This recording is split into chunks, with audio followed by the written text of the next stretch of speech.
चलिए तो आज हम दो NFOs पे चर्चा करने वाले हैं हमारे इस शो में। और सबसे पहले हम बात करने वाले हैं DSP Nifty 50 equal weight ETF की, जिसके लिए मैं शो पर आमंत्रित करना चाहती हूँ DSP इन्वेस्टमेंट मैनेजर्स के CFA head of passive investments और वाइस प्रेसिडेंट अनिल घेलानी। अनिल जी, स्वागत है आपका हमारी इस खास पेशकश में। साफ तौर से बहुत ही इंटरेस्टिंग NFO लॉन्च हुआ है। 29 अक्टूबर तक सब्सक्राइब करने का समय है लोगों के पास। DSP Nifty 50 equal weight ETF, मुझे ये बताएं कि ये जो आपने ETF लॉन्च किया है, इसमें निवेश करने की बजाय हम किसी इंडेक्स फंड में क्यों ना निवेश करें? आपका जो NFO है वो किस लिहाज से अलग है? हाँ जी, कविता जी, ये जो निफ्टी 50 इक्वल वेट NFO है वो एक तरह से इंडिया के सबसे फर्स्ट ETF जो इक्वल वेट स्ट्रेटेजी के ऊपर निर्धारित है। इक्वल वेट स्ट्रेटेजी में जो होता है, एक बहुत सिंपल फॉर्मूला यूज होता है।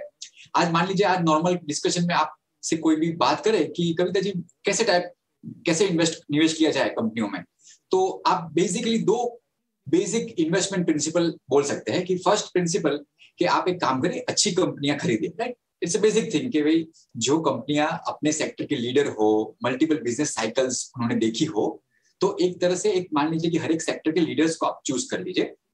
तो निफ्टी 50 कुछ हद तक आपको ये टाइप का एक फर्स्ट प्रिंसिपल मीट करके दे देता है कि देश की सबसे हर एक सेक्टर में से टॉप 50 कंपनी उसमें आ गई। और उसमें जो वेटेज क्राइटेरिया होता है, तो वो इक्वल वेट हो जाता है, हर एक कंपनी में 2% निवेश हो जाता है। तो जो अपना सेकंड बेसिक प्रिंसिपल है कि आप अच्छे कंपनी में निवेश करिए और आपका जो पोर्टफोलियो है उसको ब्रॉड अच्छे तरह से डाइवर्सिफाई करिए स्टॉक्स और सेक्टर्स के बीच में। तो निफ्टी में कुछ स्टॉक्स के ऊपर बहुत ज्यादा वेटेज रहता है, जिसकी वजह से कोई सेक्टर में वेटेज काफी हद तक ज्यादा होती है। आज मान लीजिए निफ्टी में कुछ कंपनियां आप देखेंगे जिसमें 10% 11% टाइप वेटेज भी रहता है एक सिंगल स्टॉक में, जबकि निफ्टी इक्वल वेट में वो हर एक कंपनियों के ऊपर सिर्फ 2% वेटेज देता है। और जो छोटी कंपनी है उसको भी ऊपर लेके आता है 2% पे, जो लार्ज वेट है 8-9% 10% उसको भी नीचे लेके आके 2% में समानांतर कर देता है। तो बहुत बेसिक दो निवेश के प्रिंसिपल्स को फॉलो करके ये एक स्ट्रेटेजी अडॉप्ट की हुई है। और इंडिया में ये particular ETF first time launch हो रहा है इक्वल वेट स्ट्रेटेजी निफ्टी 50 के ऊपर। काफ़ी दिलचस्प है, और इसीलिए भी दिलचस्प है क्योंकि जो प्रेजेंटेशन मेरे पास है, जानकारी दर्शकों को भी देना बहुत ज़रूरी होगा अनिल जी, क्योंकि ये जो इक्वल वेट स्ट्रैटेजी है ना, ये विदेशी बाज़ारों में भी काफ़ी हद तक कामयाब अब तक साबित हुई है। मुझे बताएं किस किस तरह के दुनिया के बाज़ारों में इक्वल वेट स्ट्रैटेजी को अब तक आजमाया गया है और कैसे उसी मॉडल को अब भारत में लाने की कोशिश की जा रही है, और आपको क्यों लगता है कि भारत में ये कामयाब होगा? निवेशकों में दिलचस्पी होगी इसको लेकर, क्यों लगता है आपको? बिल्कुल कविता जी, और आपने बहुत बढ़िया वे में ये क्वेश्चन लिया कि ठीक है, ये इक्वल वेट स्ट्रेटेजी आप बोल रहे इतना सिंपल है कि बेसिक दो इन्वेस्टमेंट प्रिंसिपल फॉलो करके निवेश हो रहा है, तो क्या ये दूसरे कंट्री में भी हो रहा है? बिल्कुल हो रहा है। इनफैक्ट आज की तारीख में अगर अपन देखें तो वर्ल्ड ओवर में कविता जी टोटल जो इक्वल वेट स्ट्रेटेजी के ऊपर ETFs रन हो रहे हैं वो $101 बिलियन का टोटल साइज है। तो इंडियन रुपी में कन्वर्ट करें तो अप्रोक्सीमेटली 7.6 लाख करोड़, मतलब 7.5 लाख करोड़ के आसपास का AUM अक्रॉस अराउंड 120 ETFs में स्प्रेड आउट है world over equal weight strategy के ऊपर। और ये निवेश मंत्रा का जो अगर अपन परफॉर्मेंस देखे तो नो डाउट कोई पीरियड होंगे जहां पे अच्छा चल रहा है, कोई पीरियड होगा जहां अच्छा नहीं चल रहा है, बट लॉन्ग टर्म में अपन देखे तो हमने काफी सारे विदेश मार्केट्स, ग्लोबल मार्केट्स में भी इसका स्टडी किया था। तो सबसे पहले लेते हैं, स्टार्ट करते हैं जैसे US मार्केट से, जो सबसे ब्रॉड मार्केट रहता है, बड़ा मार्केट है। तो US मार्केट में जो इक्वल वेट स्ट्रेटेजी है, मार्केट कैप वेट स्ट्रेटेजी के ऊपर उसका 1.2% मतलब 1.2% CAGR compounded annualised growth rate जो S&P 500 इंडेक्स है उसका हिस्टोरिकल डेटा जब इसे इंसेप्शन से मिला है वहां से ट्रैक किया। तो फिर अपन आते might be let's say for example Japan market में। तो जापान में भी अगर अपन देखेंगे तो जो इक्वल वेट स्ट्रेटेजी है उसको 1.8% से आउट परफॉर्म किया है। सिमिलरली यूरोपियन मार्केट्स में देखे, ऑस्ट्रेलिया में देखे, ऑस्ट्रेलिया में कुछ हद तक थोड़ा कम आउट परफॉर्मेंस है, सिर्फ 0.4% का CAGR out performance, compounded annualised growth out performance है। और जैसे कि मैंने कहा इंडिया में भी हमने इसे लॉन्ग टर्म हिस्ट्री देखी है तो जो निफ्टी 50 इक्वल वेट इंडेक्स है उसको 99 से डेटा हम देखे लास्ट मंथ एंड तक, तो उसने निफ्टी 50 जो प्लेन वनीला इंडेक्स जो है अपना, जो अपने देश का एक बेलवेदर इंडेक्स माना जाता है, उसको 2% CAGR compounded annualised growth rate से आउट परफॉर्म किया है। तो अप्रोक्सीमेटली निफ्टी का रिटर्न है अराउंड अबाउट 14%, 14% CAGR, जबकि निफ्टी इक्वल वेट का रिटर्न है कंपाउंडेड एनुअलाइज्ड अप्रोक्सीमेटली 16% CAGR। तो 2% का ज्यादा रिटर्न जो है ये लॉन्ग टर्म पीरियड में ग्लोबल मार्केट्स में हमने देखा हुआ है। मुझे ये बताइए अनिल जी, अब बाज़ार की जो चाल होती है वो तो कभी स्थिर रहती नहीं है, वो तो कभी एक जैसी होती नहीं है। हम बाज़ार में कभी बहुत गिरावट देखेंगे, कभी बहुत तेज़ी देखेंगे।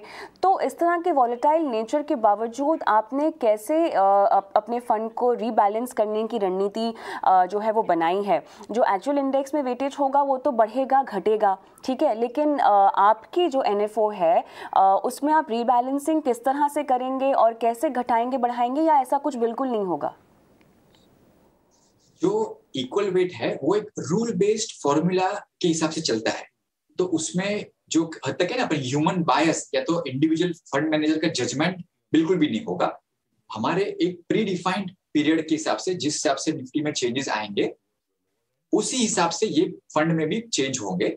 तो हर एक कैलेंडर क्वार्टर में, मतलब March end, June end, September end और दिसंबर एंड, ये 4 कैलेंडर क्वार्टर में हम हर एक स्टॉक को ट्रिम डाउन करके 2% में लेके आएंगे। मान लीजिए कि आज फंड स्टार्ट होता है डे 1 पे और हर एक स्टॉक का 2% वेट है, 50 स्टॉक है, ठीक है। तो किसी दिन कोई कंपनी अच्छी चल गई तो उसका वेट 2.25 हो गया, किसी कंपनी का 1.75 हो गया। तो एक बेसिक कॉमन प्रिंसिपल लगा के उसको चलने देंगे और क्वार्टर एंड आएगा उस टाइम पे उसमें थोड़ा गेन्स बुक करके, जैसे कैसे अपन इंडिविजुअल पोर्टफोलियो में करते हैं, कोई कंपनी अच्छी चल गई है तो थोड़े गेन्स बुक कर लेते हैं। उसी हिसाब से हर एक कैलेंडर क्वार्टर के एंड पे उसके गेन बुक करके और बाकी के रीएलोकेट करके वापस 2% में लेके आ जाएंगे। बट उसमें ह्यूमन जजमेंट बिल्कुल नहीं होगा कि कोई एक स्टॉक बहुत अच्छा चल रहा है तो उसको 2.25 से और बढ़ने दो, 3-4% होने दो, ऐसा नहीं होगा।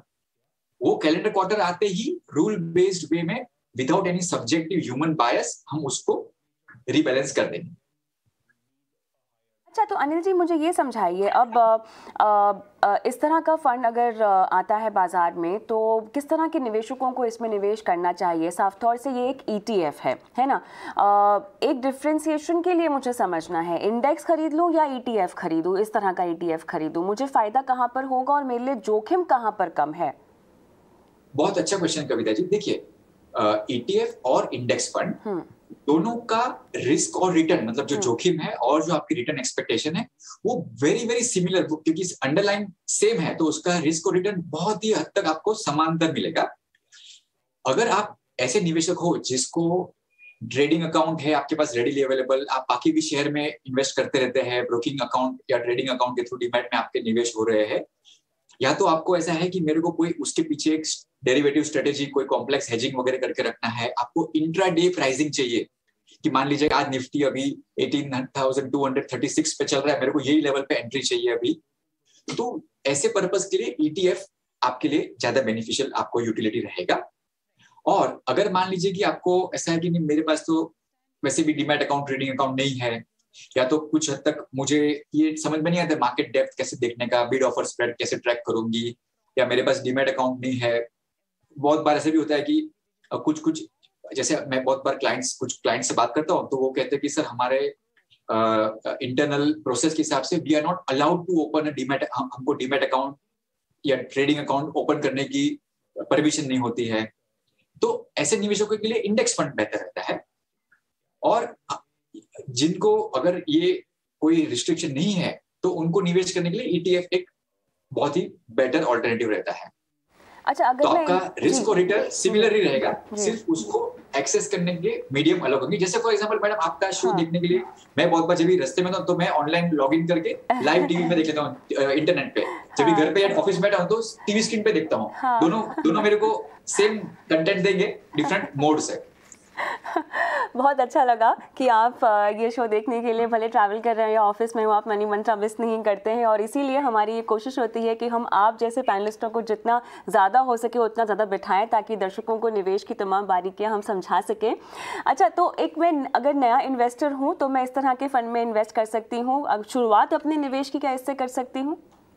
बिल्कुल बिल्कुल। मैं तो बहुत हद तक ये जो मेरे फ्रेंड सर्कल और क्लाइंट्स निवेशकों से बात करता हूँ कि ये एक ऐसा फंड है कविता जी जिसमें स्ट्रक्चरली आप लार्ज कैप ब्लू चिप कंपनियां ही ले रहे कंट्री के, तो आपको वो हद तक बहुत ही कंफर्टेबल रहता है कि मुझे हर एक सेक्टर का जो लीडर होगा वो पर्टिकुलर थीम के हिसाब से या वो सेक्टर के हिसाब से उसके टिपिकली स्पीकिंग जो सबसे लार्जेस्ट कंपनियां होंगी वही मेरे पोर्टफोलियो में आएगी। और जिस हिसाब से अपन ने देखा कि ये जो रिस्क को कुछ हद तक वेल डाइवर्सिफाइड कर देता है, क्योंकि कोई एक या दो स्टॉक के ऊपर या एक या दो सेक्टर के ऊपर ज्यादा वेटेज लेके हम थोड़ा ज्यादा रिस्क लेते हैं वो सेक्टर में। नो डाउट वो सेक्टर अच्छा चला तो अपना परफॉर्मेंस बहुत ही तोड़फोड़ अच्छा दिख गया, बट जब भी वो सेक्टर या वो 2-3 स्टॉक में गिरावट आएगी तभी अपना रिटर्न भी बट थोड़ा नेगेटिव होगा। तो ये वेल डाइवर्सिफाइड हो जाता है। मैं 1 मिनट एक्स्ट्रा लूंगा, थोड़ा डिफरेंट एग्जांपल, बट उससे एकदम तुरंत आपके दर्शकों को और निवेशकों को आइडिया लगेगी। जस्ट लास्ट वीक ये वीकेंड जो गया उसमें बहुत ही रोमांचक T20 की मैच थी, अपन सब लोगों ने काफी लोगों ने देखी रहेगी। बहुत ही लैंडमार्क मैच थी। तो उसमें इंडिया की बैटिंग स्टार्टिंग में आई थी कविता जी, और आपने देखा रहेगा स्टार्टिंग के 2-3-4 एकदम फास्ट ट्रैक में विकेट गिर गई, मतलब तो top line became weak, but अपना मिडिल लाइन भी so strong it was there and we got a good batting order. Of course score did not get defended but we could reach a respectable score of 151 runs because क्योंकि अपने बाकी के players भी जो थे, not just कि जो top के 3-4 प्लेयर थे, बाकी के प्लेयर भी स्ट्रॉन्ग बैट्समैन थे, बॉलर्स अच्छे थे, यू नो। तो एक मैच में कुछ तो दम आया, नहीं तो सिर्फ टॉप लाइन के ऊपर अपन रिलाई करेंगे तो जब भी ऐसे टाइप के सिचुएशन आते हैं कि भी बॉलिंग प्रीफर्ड पीछे 1-2 विकेट गई तो स्टार्टिंग के 4 विकेट गई तो फिर पूरा गेम फॉल डाउन हो जाता है। उसी हिसाब से, sorry I digress from the main point, but उसी हिसाब से आज अपने पोर्टफोलियो में भी टॉप के 4-5 स्टॉक या सेक्टर में ज्यादा महत्व देने के बदले उसको वेल डाइवर्सिफाइड रखा है। तो कुछ हद तक बेनिफिट बेटर रह सकता है कि भाई डाइवर्सिफिकेशन है अपने पोर्टफोलियो। तो पैसिव तरीके से अगर मुझे डाइवर्सिफाई करना हो तो अब क्योंकि आप हमारे साथ हैं तो हम इसके भी नुस्खे आपसे ले सकते हैं। अगर मुझे पैसिवली अपने फंड को डाइवर्सिफाई करना हो तो इस तरह के फंड के अलावा और किस तरह का फंड रखना चाहिए ताकि डाइवर्सिफिकेशन भी मुझे मिल सके और साथ ही मेरी कमाई भी हो, मेरा रिस्क भी कम हो? देखिए, पैसिव फंड्स के हिसाब से अगर आप देखें तो आपको एक हद तक ये अच्छा डाइवर्सिफिकेशन दे सकता है। और फिर या तो आपको मान लीजिए कि दूसरे कोई फंड में निवेश कर लिया, निफ्टी 50 के अलावा फिर निफ्टी नेक्स्ट 50 में थोड़ा निवेश कर लिया, या कुछ सेक्टर लेवल फंड्स होते हैं, सेक्टर ETFs होते हैं, बट वो सब में फिर आपको अपना जजमेंट लगा के टेक्निकली कम ज्यादा वेटेज लेते रहना पड़ेगा कि कौन से सेक्टर में अच्छा चल रहा है अभी, उसको थोड़ा वो फंड के ले लूं, या बाद में दूसरे फंड में से एग्जिट करके मैं थोड़ा कम पैसा एलोकेट कर दूं। तो उसमें क्या है, एक हद तक थोड़ा चर्निंग आ जाता है, थोड़ा टैक्स इम्प्लीकेशन आ जाता है। ये पोर्टफोलियो में क्या है कि इंटरनल ही वो अपने आप चर्न कर लेगा, रीबैलेंस करते रहेगा, तो कुछ हद तक उसमें ये बेनिफिट मिल सकता है। चलिए, तो पैसिव इन्वेस्टमेंट के लिहाज से बेहतरीन विकल्प जो NFO के तौर पर खुला हुआ है, DSP Nifty 50 equal weight ETF, आपको बता दें 29 अक्टूबर 2021 तक आप इसमें सब्सक्राइब कर सकते हैं। और पहली बार ऐसा हुआ है कि यहाँ पर बाजार की 50 कंपनियों में समांतर निवेश होगा 2-2% का। किस तरह के निवेशक को इसमें निवेश करना चाहिए, कैसे अपने पोर्टफोलियो को डाइवर्सिफाई करना चाहिए, इस तरह के फंड को शामिल करके अनिल जी ने बहुत खूबसूरती से आपको तमाम बारीकियाँ समझाई हैं। इसी के साथ अनिल जी बहुत बहुत शुक्रिया समय निकालकर मनी मंत्रा पर आज हमारे साथ जुड़ने के लिए। बहुत बहुत शुक्रिया Kavita ji, thank you very much. Thank you. आप हर शो में आपके बहुत ही डिटेल में निवेशकों के लिए कुछ न कुछ नया लेके आते हैं। I think it's really appreciable. Thank you so much sir. यही मकसद है हमारा, तमाम निवेशकों की निवेश को लेकर तमाम गुत्थियां सुलझाने का। धन्यवाद। चलिए आगे बढ़ेंगे मनी मंत्रा में, और अभी हम एक और एनएफओ पर बात करने वाले हैं, वो है एलआईसी म्यूचुअल फंड की तरफ से आया हुआ बैलेंस एडवांटेज फंड। ये जो थीम है ये एएमसी ही नहीं बल्कि निवेशकों के पोर्टफोलियो में भी काफ़ी हद तक अब दिलचस्पी रख रही है, काफ़ी रुझान बढ़ रहा है। और इस फंड की तमाम बारीकियाँ, इस एनएफओ की तमाम बारीकियाँ समझने के लिए हमारे साथ जुड़ रहे हैं एलआईसी म्यूचुअल फंड के इक्विटीज़ हेड योगेश पाटिल। पाटिल साहब, बहुत बहुत स्वागत है आपका मनी मंत्रा में, और मुबारकबाद आपको आपके एनएफओ को लेकर। और फिलहाल तो ये खुला हुआ है, 3 नवंबर तक जो है निवेशक इसमें पैसे लगा सकते हैं। मुझे बताएं कि इस तरह के बाजार में हम जैसा रिस्पांस देख रहे हैं बैलेंस एडवांटेज फंड को लेकर, क्या उसके मद्देनज़र ये फंड लाने की आपने निर्णय लिया है या इसे लॉन्च करने के पीछे और भी कोई वजह है? किस तरह की स्ट्रैटेजी को लेकर आप उतरे हैं बाजार में? जी बहुत बहुत धन्यवाद ये टीवी पे शो पे बुलाने के लिए।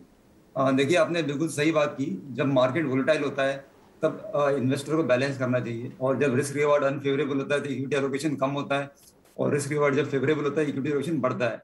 तो इन्वेस्टर निवेशक जो होता है वो अपने एंड से, अपने तरफ से नहीं कर सकता है। इसके लिए बैलेंस एडवांटेज उसके लिए बहुत अच्छा फंड है, क्योंकि वो रोज बैठ के मार्केट नहीं देख सकता है कि कितना कब ऊपर आएगा कब नीचे आएगा। मार्केट पे कॉल लेना, उसके बाद फिर स्टॉक पे कॉल लेना, वो बहुत ही मुश्किल होता है एक साधारण निवेशक के लिए, क्योंकि उनके पास इतना समय नहीं होता। ये कोई ऐसा मुश्किल काम नहीं है, लेकिन समय नहीं होता, और रिसर्च डाटा नहीं होता, बहुत सारे रिसोर्सेज नहीं होते। इसके लिए ये फंड ऐसे इन्वेस्टर्स के लिए या सभी तरह के इन्वेस्टर्स के लिए बहुत अच्छे है, जो सस्टेनेबिलिटी चाहते हैं, जो वोलेटिलिटी या उतार चढ़ाव कम चाहते हैं। तो इसके लिए ये सारे फंड, काफी सारे फंड हाउसेज ने ये बैलेंस एडवांटेज फंड का एनएफओ निकाला इस साल में, और ये कैटेगरी बहुत बड़ी हो गई है। और ये मुझे लगता है ये कैटेगरी और भी बड़ी होगी, क्योंकि ये एक बैलेंस दे रहा है। अभी इसमें साधारण इन्वेस्टर कॉल नहीं लेता है कि मेरे को डेट में कितना रखना है, इक्विटी में कितना रखना है। ऐसा भी हो सकता है कि थोड़ा नॉर्मल रिटर्न कम ज्यादा रहे, बट रिटर्न में स्थिरता रहेगी, कोई बहुत ज्यादा उतार चढ़ाव नहीं रहेंगे, कंसिस्टेंसी रहेगी, रिस्क भी कम होगा। और क्योंकि आपका इक्विटी एलोकेशन जब वैल्यूएशन अनफेवरेबल रहेंगे तब कम हो जाएगा अपने आप, और जैसे ही फेवरेबल होंगे तो ऑटोमेटिक इक्विटी एलोकेशन बढ़ जाएगा। तो इसके चलते मुझे लगता है ये फंड इंडिया जैसे निवेशकों के लिए बहुत अच्छा फंड है, जहां पे आप देखेंगे कि fix deposit market, real estate market, gold market ये बहुत बड़ा है। तो ये फिजिकल सेविंग आप देखेंगे तो बहुत सारे निवेशक ने सोने में और रियल एस्टेट में इन्वेस्ट किया हुआ है। तो अभी भी इंडिया में बहुत स्कोप है बैलेंस एडवांटेज फंड का, इस टाइप के हाइब्रिड कैटेगरी फंड का। तो मुझे लगता है ये बहुत अच्छा फंड है, जो कि काफी सारे निवेशकों की परेशानी सॉल्व कर रहा है। मुझे एक बताइए कि ये जो फंड है ये LIC mutual fund hybrid composite 50-50 index पर आधारित है। ये इसका बेंचमार्क है, कस्टमाइज्ड इंडेक्स है ये। इसको आप कैसे समझाएंगे आसान भाषा में, अगर मुझे समझना हो तो? इसका कस्टमाइज्ड बेंचमार्क इंडेक्स क्या है और कैसे इसका मेरे फंड पर असर पड़ेगा, या अगर मैं एलआईसी बैलेंस एडवांटेज फंड की ही बात करूँ उसकी चाल पर असर पड़ेगा? जी देखिए, ये एलआईसी एमएफ कंपोजिट इंडेक्स जो है इसमें 50-50 है। 50% आपका निफ्टी 50 रहेगा, और 50% जो रहेगा कंपोजिट डेट है, जिसमें आपका 10 ईयर जीसेक रहेगा। तो ये कंप्लीट 50% इक्विटी 50% डेट रहेगा। इक्विटी में आपका निफ्टी 50 रहेगा, और 50% डेट में आपका 10 ईयर जीसेक रहेगा। तो ये बेसिकली कंपोजिट है। और लॉन्ग टर्म एवरेज भी देखेंगे तो बैलेंस एडवांटेज का इक्विटी पोर्शन जो है 40 से 60% के बीच में घूमता है, जो कि एक अंदाजे से सही है। तो हमें लगा कि ये काफी नजदीक है एक्चुअली। जो इन्वेस्टर जो चाहते हैं कि उनका 50% इक्विटी मेरा डेट में रहे, तो लॉन्ग टर्म में ये इंडेक्स जो है एक्चुअली सही बेंचमार्किंग कर पाएगा। इसके लिए हम लोगों ने ये रखा हुआ है। अच्छा, साथ ही एक और चीज़ जो मुझे समझनी है, ये जो एनएफओ है कहता है कि ये फंडामेंटली मैथमेटिकल मॉडल पर ड्रिवन है। ये किस तरह का मैथमेटिकल मॉडल है? क्या यहाँ पे एक्सपोजर की बात हो रही है जो इक्विटी और डेट में आप डालेंगे? किस तरह की फॉर्मूला और कैलकुलेशन को लागू किया गया है? देखिए, ये हमने basically fundamental driven mathematical model, ये पूरा जो हमारा डेटा जो है वो फंडामेंटल पे रहेगा।